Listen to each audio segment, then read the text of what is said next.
So I guess that's a good thing that we haven't reached our first climate-induced famine yet. Hey y'all, it's Becky here from the Beckosphere, where we talk about climate news and solutions. You have entered my climate recap, where we look back at what is being done to lessen the impacts of and prepare for climate change. I do these recaps about every 2 weeks. This week is a bad example. So if you'd like to keep up to date with the latest climate news, I highly suggest you hit that subscribe button below. This time, we're going to look at the climate news from November 21st to December 3rd, which starts with a doozy. So let's get into it. Climate change has drastically increased the average number of scorpion stings in Egypt. That's right. A rare flooding event near the Egyptian city Aswan drew a giant nest of scorpions to town, resulting in over 500 stings. Luckily, almost every victim was able to receive anti-venom injections in time, but that's just terrifying and unprecedented. A new study finds that Antarctica could hit its point of no return in as little as 10 years. Point of no return means that positive feedback loops like light reflecting ability, known as albedo, diminishing as ice is replaced by darker water, resulting in the area getting warmer, which melts the ice more. So that's an example of a positive feedback loop.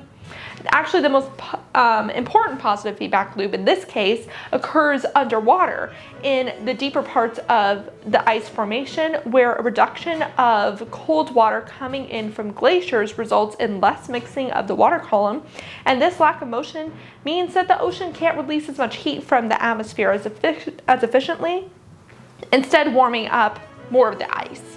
So that's another example of a positive feedback loop, and the one that scientists are the most concerned about in terms of the Antarctic. The researchers looked 20,000 years back in the continent's history using information ice cores extracted from the seafloor provided about what the environment looked like back then. They found that after a certain point of ice melt, the melting rate suddenly becomes much faster, resulting in the whole thing melting in only the span of a decade. Quote, "Our study reveals that during times in the past when the ice sheet retreated, the periods of rapid mass loss switched on very abruptly within only a decade or two. Interestingly, after the ice sheet continued to retreat for several hundred years, it switched off again, also only taking a couple of decades." The researchers are seeing a similar amount of sea level rise now that was shown in the ice cores at the precipice of the rapid melting period. In the past, once the continent melts, it takes hundreds of years to freeze back again. It's debatable about how much sea level rise this would cause. The sea level rise contribution could be as little as 10 centimeters to as much as 1 meter by 2100. Keep in mind that the sea also doesn't necessarily rise uniformly globally. Meanwhile, on the other side of the world, the Atlantic Ocean broke into the Arctic Ocean earlier than anyone expected, and its saltier water is melting the Arctic faster. This process is called Atlantification. This process began in the early 20th century, according to a new analysis, and the Arctic Ocean has warmed by 2 degrees Celsius since 1900. This is all news to scientists because there's only been 40 years of satellite data, and it wasn't until the most recent analysis, which used information collected from sediment cores, that they actually realized how long Atlantification has been going on. Seemingly right as the first coal mine was built was when it started. This could either mean that the process is much more sensitive to greenhouse gas emissions than previously thought, or that the system was already shifting and we just made it go faster. The Arctic also could experience more rain than snow during the spring and summer as early as 2060 or 2070, according to a new report in Nature. This is much earlier than scientists originally expected. Raining instead of snowing could further melt the Arctic. This summer, I reported it raining in the Arctic for like the first time in recorded history, and now they're saying that it could become a norm in just 40 years. Switching gears a bit, the New York State Department of Financial Services became the first state regulator in the US to release detailed guidances on how insurers should manage risks from climate change that can come from extreme weather events or from the aches and pains during the clean energy transition. New York insurers have until August 15, 2022 to implement this guidance on board governances, which could come in the form of designating a member of the board to be responsible for overseeing the management of climate risks. Climate folks hope that because this is such a big state, that this will make an impact across the country. Another cobalt mining project has begun by a Chinese company in the Congo, and villagers are just waiting until their water gets polluted and they're told to relocate. Cobalt is an important rare mineral for making electric vehicles. Right now, 2/3 of global cobalt supplies come from Congo, but its residents see little of that wealth it produces. The US and China are fighting to see who can colonize the resources faster. China is winning. You can read more about this whole drama by clicking the source link below. Protests by environmental defenders and indigenous groups continue in Canada over the Coastal GasLink injunction project that's being illegally continued on Wet'suwet'en land. Activists, legal observers, and now journalists have been arrested by the Royal Canadian Mounted Police, or RCMP, armed with canine units and snipers. Arresting journalists along these circumstances is especially a bad look for the RCMP because the Supreme Court already ruled in favor of journalists who were arrested during the Fairy Creek blockade earlier this year. Human rights organizations are calling on the Canadian government to withdraw police and security forces from the area. The Midwest energy company Tallgrass Energy Partners announced that they canceled plans for a $2.5 billion oil terminal in Louisiana's Plank Mines Parish and will instead look for other uses of that site. Then in Oregon, the Pembina Pipeline Corporation announced it's scrapping its plans to develop the Jordan Cove Energy Project and Pacific Connector Pipeline, a plan that would have shipped gas down Oregon and created a plant in Coos Bay that would have shipped gas then to Asia. They canceled due to years of setbacks. General Motors is expanding their electric vehicle business into electric speedboats, recently acquiring a 25% stake in an electric boating company, Pure Watercraft, a deal worth $150 million. Work has begun on the U.S.'s first 2 commercial-scale offshore wind farms in federal waters. For Massachusetts, the $3 billion farm called Vineyard Wind 1 will be located 15 miles off the coast of Martha's Vineyard near Cape Cod and will have the capacity to power 400,000 homes and businesses.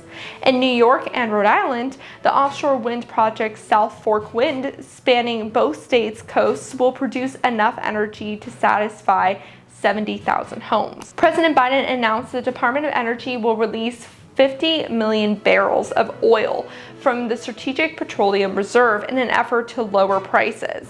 Meanwhile, the EPA is forcing gas processing plants to publicly report emissions of benzene and other toxic air pollutants to the EPA's toxic release inventory, which is meant to inform citizens on what air pollutants they are breathing in and hopefully increase public pressure on these companies to behave better.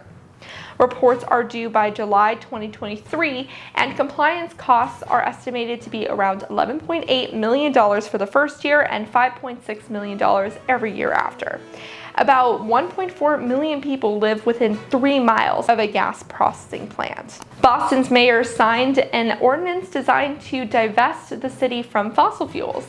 Basically, public taxes will no longer be used to invest in stocks, securities, or other obligations of any company that derives more than 15% of its revenue from fossil fuels. This ordinance also holds the same rule for tobacco and private prisons. This will pull about $65 million immediately out of the fossil fuel industry. Quote, "This is deeply personal for many of us and urgent. My older son, Blaze, was born in the first year I served in this building and the first year that we started to hear it was the hottest year ever on record. Since then, his 6 years alive on this planet have been the hottest on record. We're moving quickly to make sure that Boston will set the tone for what is possible for that brightest, greenest future for all of our kids. The financial institutions Morgan Stanley and Enterprise announced that they will begin loaning money to multifamily rental buildings to rebuild after extreme weather events. This will provide money to people to rebuild way sooner than the federal government has been able to provide it, which is an average of 20 months before they get their money after the disaster. The loans will then be paid back with interest using federal disaster recovery money from the U.S. Department of Housing and Urban Development. Similarly, Demex Group, which recently formed a partnership with the insurance API service platform Vave, announced it raised $9 million in Series A funding for their product designed to provide up to $1,000 of cash immediately when the temperature hits a certain threshold. By doing so, they're bridging the gap between when a disaster strikes and when traditional insurance might reimburse for physical damage. The International Energy Agency, or IEA, released an analysis on the rise of carbon capture technology. As you can see from this graph, this year has seen a huge influx of projects in the early and advanced stages of development. Over 100 projects were announced in 2021, and the IEA analysis shows they expect less projects to be canned than in previous years. If all these projects ended up being used, that would have the capacity of removing about 40 million tons of CO2. However, the IEA's roadmap calls for 1.6 million tons by 2030, so this industry still has a long way to go to become as helpful as many industries and governments want it to be. The Department of Interior released a report on Black Friday, that's November 26th for you non-Americans, analyzing the U.S. oil and gas leasing program. The document recommends higher royalty rates, bidding costs, and rental costs, and it calls for the White House to get pickier on which land and water to offer. But the report doesn't talk at all about climate change in their plan. BP announced it plans to set up a large-scale green hydrogen production plant in northeast England. The plant, called High Green Teesside, will generate hydrogen using wind, solar, and water energy. The European charging company Ionity is devoting $800 million to helping its goal of 7,000 charging points by 2025. Ionity is a joint venture between automakers BMW, Ford, Hyundai, Mercedes, and VW. And now the investment giant BlackRock has announced its contribution to the fund. Remember how I talked about how the coal ash plant in southeast Memphis was being protested by residents? Well, the project was approved to continue. Houston, Texas is proposing a $9 billion highway widening project for the area, but many of the residents living near the trucking routes are people of color, and this would further increase the air pollution in that area. It would also displace 1,000 homes and 344 businesses, 2 schools, and 5 places of worship, again, mostly inhabited by people of color. Not to mention, highway widening doesn't improve traffic. This is coming from a Californian who has seen numerous attempts of this. Maybe it would help evacuation needs, like the proponents claim. For weeks, there have been farmer protests in the streets of the central Iranian city Isfahan over water shortages. Experts estimate that 97% of the country is experiencing a water shortage. The farmers want the government to restore flow to the Zayzan River to help irrigate farmlands that have been drying up from a history of water mismanagement. The government is starting to violently shut down those protests. A new study found that climate change is increasing the divorce rate of albatrosses. Albatrosses are some of the most monogamous animals in the animal kingdom, with a breakup rate of about 1 to 3%. But warming ocean temperatures have caused that number to jump up to 8%, as the birds are having to travel farther and search longer for food. Overall, warmer waters mean less fish. A different study, this one by the medical journal Lancet, looked at the correlation between deforestation and heat exposure in Indonesia, specifically Birau. They found that between 2012 and 2018, about 17% of the country's forests were cut down. Deforestation increased the temperature in that area by 0.86 degrees Celsius, accounting for an estimated 7.3 to 8.5% of all-cause mortality. It also increased unsafe work time. And yet another study found that the Antarctic Circumpolar Current, or ACC, the only current that circles the whole planet, is flowing faster due to climate change. The current brings cold water to the south and warm water to the north and is mostly driven by the wind. The speed of the current is expected to continue to increase as the planet continues to heat up, and this increase in speed could impact many marine ecosystems. Sortera Alloys, a company seeking to achieve 100% reuse of aluminum waste from end-of-life products, announced it has received $10 million in funding from Bill Gates' affiliated Breakthrough Energy Ventures. Aluminum is one of the most carbon-intensive products to make, so reducing how much new aluminum pieces are being made is a big feat, especially since the IEA says the industry isn't on track to meet its energy intensity reduction needs to meet net zero scenarios. It needs to drop by 3% every year from now to 2030. The recycling process uses much less CO2 than making new products, so this could be a good method of how to do that. Sortera's pilot facility is in Fort Wayne, Indiana, and its processes use AI to analyze photos of scrap metal to categorize each piece so they can be used in the most efficient and effective way. They have begun shipping trial material for use in cars, construction, and aircraft parts. I'm curious if they account for aluminum contaminated by organic materials like food. Pro tip: if something has organic material on it, it's not recyclable because it can clog up the recycling machines. I'm talking about like the pizza boxes, paper towels, aluminum wrapping. Don't wish cycle. Wish cycling can be worse than putting something recyclable in the trash. The average lithium-ion battery pack price fell another 6% from last year to $132 per kilowatt hour, which is an 89% decline since 2010, adjusted for inflation. But the research firm Bloomberg NEF warns that the price could rise in 2022 because of increased costs of key materials such as electrolytes. Supply chain issues, basically. Australia's coal mine Glencore plc is a methane super emitter with an annual emissions rate equivalent to 4 million US cars. As a reminder, because I haven't said this in a while, methane emits 80 times as much heat as CO2 in the first 2 decades of it being released into the atmosphere.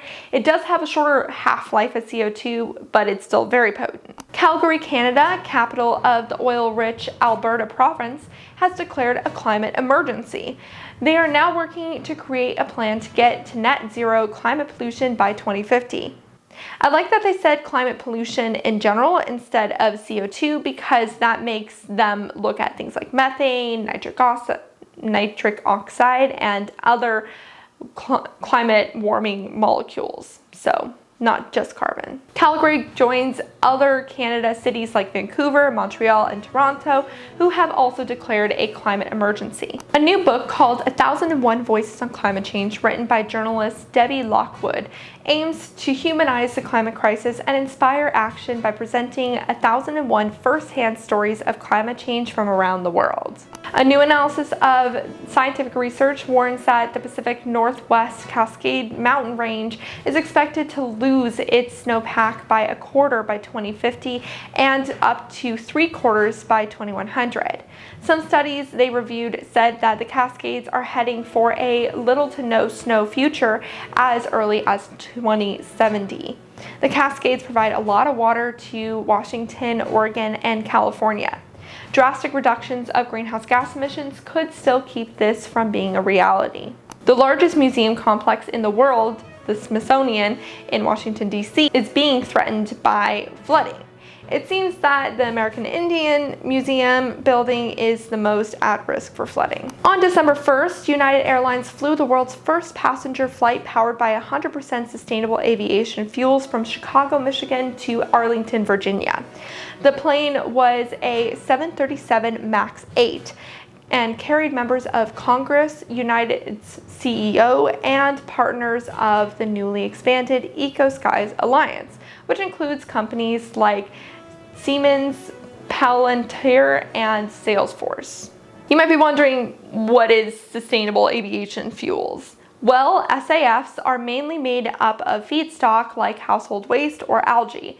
It's not carbon neutral, but it produces less emissions than the traditional fossil fuels by how much depends on what feedstock is being used. Current regulations only allow SAF to represent up to half of fuels being used because it can be mixed with traditional fossil fuels. So taking a flight that's powered by 100% SAFs is the next frontier.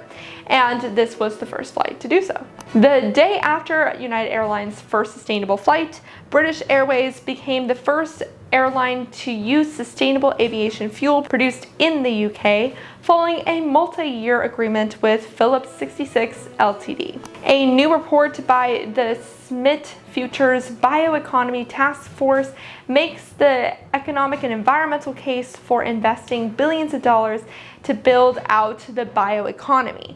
This means transitioning to bio-based food, fuel, and materials. Side note, but aren't all foods bio-based? I'm guessing that they mean less synthetic or maybe moving away from plastic packaging. Anyways, the report calculates that the biology-based economy already generates $960 billion in 2016, representing about 5% of the US GDP. And if the US invests billions in research and manufacturing, it has the potential to create more than 1 million new jobs, keep $260 billion in economic activity from going overseas, and reduce annual CO2 emissions by 450 million tons.